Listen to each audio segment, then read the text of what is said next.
আজ জুমার দিন আসরের পর আল্লাহ তাআলার এই শক্তিশালী নাম যদি কেউ 111 বার পড়ে, তাহলে আল্লাহ তাআলা ওই ব্যক্তির জীবনের যত অভাব অনটন দারিদ্রতা বিপদ আপদ আছে সবকিছু দূর করবেন এবং সে ব্যক্তি অল্প সময়ে অল্প দিনে ধনী সম্পদশালী হয়ে যাবেন। কারণ আল্লাহ তাআলার কাছে কোনো কিছুর অভাব নেই। আর জুমার দিন আসরের পর আল্লাহ তাআলার কাছে ওই সময় দোয়া দ্রুত কবুল করেন। যদি তার দোয়ার এই নিয়মে এই পদ্ধতিতে করে, তাহলে সে আমল করার সাথে সাথে ফলাফল পাবে। আমলটি বহুবার পরীক্ষিত। আজ পর্যন্ত এই আমল করে ব্যর্থ হয়েছে এমন একটি লোক আপনি খুঁজে পাবেন না। তাই আপনাদের বলছি, না টেনে সম্পূর্ণ ভিডিও দেখার অনুরোধ রইল। টেনে ভিডিও দেখলে কোনো কোথাও পয়েন্ট মিস হলে কাজে আসবে না। তাই না টেনে সম্পূর্ণ ভিডিও দেখবেন। আর যারা এখনও চ্যানেলটি সাবস্ক্রাইব করেননি, দয়া করে চ্যানেলটি সাবস্ক্রাইব করে পাশে থাকবেন। দুনিয়াতে সবাই চায় টাকা পয়সা, ধন সম্পদ, সব কিছুই দুনিয়াতে সবাই চায়। কারণ দুনিয়াতে টাকা পয়সা না থাকলে একটা পুরুষের মূল্য কতটুকু সে পুরুষই জানে। যার কাছে টাকা পয়সা ধন সম্পদ নেই, সে বুঝে দুনিয়াতে কতটা কঠিন চলাফেরা। যদি আপনার কাছে অভাব থাকে, টাকা না থাকে, তাহলে দুনিয়াতে আপনার মতন বাস্তবতা আর কেউ বুঝবে না। যদি আপনার কাছে টাকা পয়সা না থাকে, তাহলে আপনি আপনার পিতামাতা, আপনার সন্তান, আপনার স্ত্রীদের আপনি ভালো করে ভরণ পোষণ করতে পারবেন না। টাকা না থাকলে পুরুষ বুঝে জীবনে কেমন লাগে। তো আল্লাহ তাআলার কাছে ওই সম্পদ টাকা পয়সা চাইতে হবে। শুধু আমরা চেষ্টা করলেই হবে না, আল্লাহ তাআলার উপরে তাওয়াক্কুল রাখতে হবে, বিশ্বাস করতে হবে। আর যখন কোনো বান্দা আল্লাহ তাআলার উপরে তাওয়াক্কুল রাখেন, আল্লাহ তাআলার উপরে ভরসা রেখে কোনো কাজ করেন, আল্লাহ তাআলা ওই ব্যক্তিকে এমন সকল জায়গা থেকে, এমন সকল উৎস থেকে রিজিকের ব্যবস্থা করে দেন যা কখনো সে কল্পনা করেনি এবং সে চিন্তাও করেনি। অবশ্যই আপনারা আল্লাহ তাআলার উপরে একই রেখে তাওয়াক্কুল রেখে চাইবেন।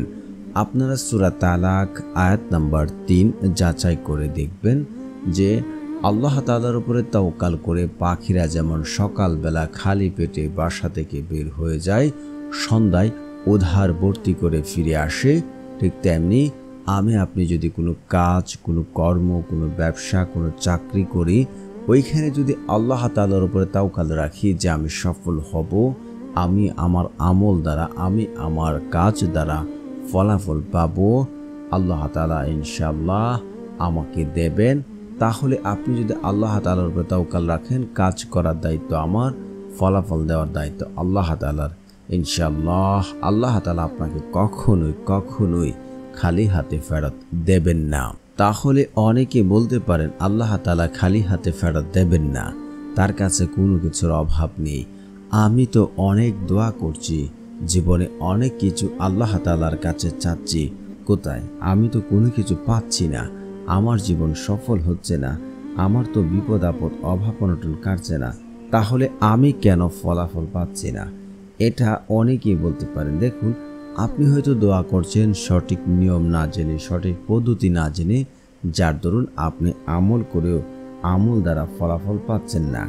যদি আপনারা আমলের সঠিক নিয়ম, সঠিক পদ্ধতি জেনে আমল করেন, আল্লাহর কসম করে বলতে পারি আপনার চাওয়া পাওয়া, আপনার দোয়া আল্লাহ তাআলা কবুল করবেন। এটা আল্লাহর ওয়াদা, আর আল্লাহর ওয়াদা কখনো বরখেলাপ হয় না।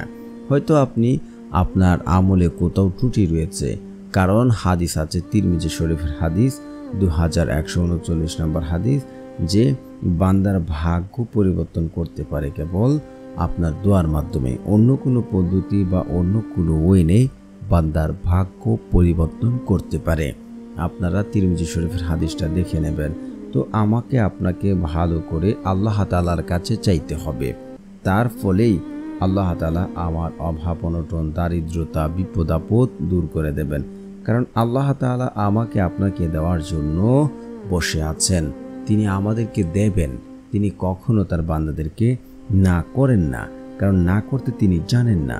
কিন্তু আপনি সঠিকভাবে সঠিক নিয়মে না চাওয়ার কারণে আমরা পাচ্ছি না। আপনি যদি নিয়ম না জেনে আপনি চাইতে থাকেন তাহলে আপনার দোয়া কাছে আসবে না। আর যেহেতু জুমার দিন আসরের পর এই সময়টা হাদিস দ্বারা প্রমাণিত রয়েছে, যদি প্রমাণিত থেকে থাকে তাহলে আপনি যদি নিয়ম শর্ত না মেনে দোয়া করেন তাহলে কিন্তু কোনো কাজে আসবে না। তো আমরা আগে আমলের নিয়ম জানবো, তারপর শর্ত জানবো। নিয়ম আমরা আগে জেনে নিই।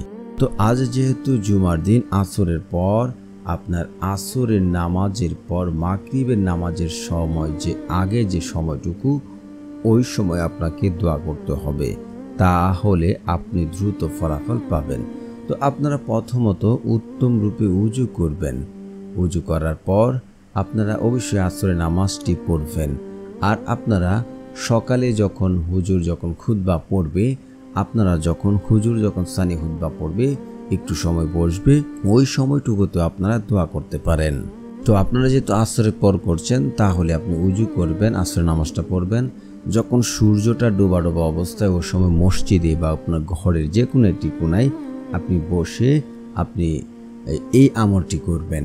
তো আমলটি করার জন্য আপনি প্রথমে সুবহানাল্লাহ সুবহানাল্লাহ সুবহানাল্লাহ সুবহানাল্লাহ লা ইলাহা ইল্লাল্লাহ লা ইলাহা ইল্লাল্লাহ আল্লাহু আকবার আল্লাহু আকবার এই জিকিরগুলো আপনারা 33 বার করে পড়ে নেবেন। তারপর হচ্ছে আপনি একবার আয়াতুল কুরসি পড়বেন। আয়াতুল কুরসি বহু ফজিলত রয়েছে। যে ব্যক্তি বেশি বেশি আয়াতুল কুরসি পড়ে আল্লাহ তাআলা ওই ব্যক্তিকে আপনি মৃত্যুবরণ করার সাথে সাথে আল্লাহ তাআলা আপনাকে জান্নাত দেবেন। আপনার মৃত্যুবরণ হচ্ছে না বিধায় আপনি জান্নাত পাচ্ছেন না। আপনারা আয়াতুল কুরসি পড়বেন একবার। আল্লাহু লা ইলাহা ইল্লা হুয়াল হাইয়ুল কাইয়্যুম লা তাখুযুহু সিনাআতু ওয়া লা নাউম লাহু মা ফিস সামাওয়াতি ওয়া মা ফিল আরদ মান জাল্লাযী ইয়াশফাউ ইনদাহু ইল্লা বিইজনিহি ইয়ালামু মা বাইনা আইদিহিম ওয়া মা খালফাহুম ওয়া লা ইউহিতুনা বিশাইইন মিন ইলমিহি ইল্লা বিমা শাআ ওয়াসি'a কুরসিয়ুস সামাওয়াতি ওয়াল আরদ ওয়া লা ইয়াউদুহু হিফযুহুমা ওয়া হুয়াল আলিয়্যুল আযীম। আপনারা আয়াতুল কুরসি একবার পড়বেন। তারপর হচ্ছে আপনারা ইস্তেগফার পড়বেন। ইস্তেগফারের বহু ফজিলত রয়েছে। আপনারা আবু দাউদ হাদিস নাম্বার 1518 যাচাই করে তারপর দেখে নিন। যে ব্যক্তি বেশি বেশি ইস্তেগফার পড়বে আল্লাহ তাআলা তাকে মুস্তাজাবুদ দাওয়া বানিয়ে দেন। মুস্তাজাবুদ দাওয়া কাদের বলা হয়? যে ব্যক্তি আল্লাহ তাআলার কাছে 2 হাত তুলে দোয়া করতে দেরি হয়, তার দোয়া কবুল করতে এক মুহূর্ত দেরি হয় না, তাকে মুস্তাজাবুদ দাওয়া বলা হয়। সাথে সাথে তার দোয়া কবুল হয়ে যায়। এবং যদি আপনি ইস্তেগফার পড়েন স্টিল নাও আপনার সংসারে ফ্যামিলিতে কোনো দারিদ্রতা অভাব বিপদ আপদ দেখে থাকে তা দূর করে দেবেন এবং আপনাকে এমন সকল জায়গা থেকে এমন সকল উৎস থেকে রিজিকের ব্যবস্থা করে দেবেন যা আপনি কোনোদিন কল্পনা করেননি, চিন্তা করেনি। তো অবশ্যই আপনার আজকে 100 বার ইস্তেগফার পড়বেন। আস্তাগফিরুল্লাহ আস্তাগফিরুল্লাহ আস্তাগফিরুল্লাহ আস্তাগফিরুল্লাহ আস্তাগফিরুল্লাহ। তারপরে হচ্ছে আপনারা রাসূল সাল্লাল্লাহু আলাইহি ওয়াসাল্লামের উপর দুরূদ পড়বেন, কারণ দুরূদবিহীন দোয়া কবুল করা হয় না, সেটা আসমা লেগে ঝুলন্ত অবস্থায় থাকবে। তো আপনারা রাসূল সাল্লাল্লাহু আলাইহি ওয়াসাল্লামের উপরে দুরূদ পড়বেন। যারা দুরূদ ইব্রাহিম পারেন আমার সাথে সাথে পড়ে নিন, শুনলে হয়ে যাবে ইনশাআল্লাহ। আল্লাহুম্মা সাল্লি আলা মুহাম্মাদি ওয়া আলা আলি মুহাম্মাদ কামা সাল্লাইতা আলা ইব্রাহিম ওয়া আলা আলি ইব্রাহিম ইন্নাকা হামিদুম মাজিদ। আল্লাহুম্মা বারিক আলা মুহাম্মাদি ওয়া আলা আলি মুহাম্মাদ কামা বারাকতা আলা ইব্রাহিম ওয়া আলা আলি ইব্রাহিম ইন্নাকা হামিদুম মাজিদ। তারপরে হচ্ছে আপনারা এই দোয়াটি পড়বেন যারা ঋণগ্রস্ত আছেন, ঋণ পরিশোধ করতে পারছেন না। আল্লাহুম্মা কফিনি বিহালালিকা ওয়ান হারামিকা ওয়া আগনিনি বিফাদলিকা আম্মান সিওয়াক। তারপর আপনারা একবার সূরা ফাতিহা পড়বেন। বিসমিল্লাহির রহমানির রহিম আলহামদুলিল্লাহি রাব্বিল আলামিন আর রহমানির রহিম মালিকি ইয়াউমিদ্দিন ইয়্যাকা না'বুদু ওয়া ইয়্যাকা নাস্তাঈন ইহদিনাস সিরাতাল মুস্তাকিম সিরাতাল লাযিনা আন'আমতা আলাইহিম গায়রিল মাগদুবি আলাইহিম ওয়ালাদ-দাল্লিন। আমিন। তারপর হচ্ছে আপনারা 3 বার সূরা ইখলাস পড়বেন। বিসমিল্লাহির রহমানির রহিম। কুল হুয়াল্লাহু আহাদ আল্লাহুস সামাদ লাম ইয়ালিদ ওয়া লাম ইউলাদ ওয়া লাম ইয়াকুল লাহু কুফুয়ান আহাদ। তারপর আপনারা আল্লাহ তাআলার এই শক্তিশালী নামটি পড়বেন। তো প্রিয় বন্ধুরা, যারা চ্যানেলটি সাবস্ক্রাইব করবেন তাদেরও মনের আশা পূর্ণ হবে ইনশাআল্লাহ। আল্লাহ তাআলার সেই শক্তিশালী নামটি হচ্ছে ইয়া ওয়াহাবু, ইয়া ওয়াহাবু, ইয়া ওয়াহাবু, ইয়া ওয়াহাবু। তারপর আপনার এই কিনের সাথে কায়েম অনুবাক্যে কান্নাকাটি করে আল্লাহ তাআলার কাছে দোয়া করতে থাকেন। আল্লাহর কসম করে বলছে, আপনি যদি একিন এবং বিশ্বাস রাখেন আপনার দোয়া কবুল হবে, আপনার চাওয়া পাওয়া পূর্ণ হবে। কারণ একটা হাদিস আছে, বান্দা আল্লাহর প্রতি যেমন ধারণা রাখেন আল্লাহ ঠিক তার সাথে তেমন আচরণ করে থাকেন।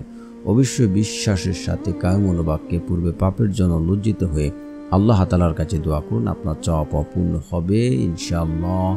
আমলটি বহুবার যাচাইকৃত বাছাইকৃত একটি আমল, আজ পর্যন্ত কেউ ব্যর্থ হয়নি। আপনার যে কোনো আশা আল্লাহ তাআলা পূর্ণ করে দেবেন ইনশাআল্লাহ। তো যারা আমলটি করবেন অবশ্যই একটি লাইক এবং চ্যানেলটি সাবস্ক্রাইব করবেন এবং সকলে লিখবেন আমিন সুম্মা আমিন।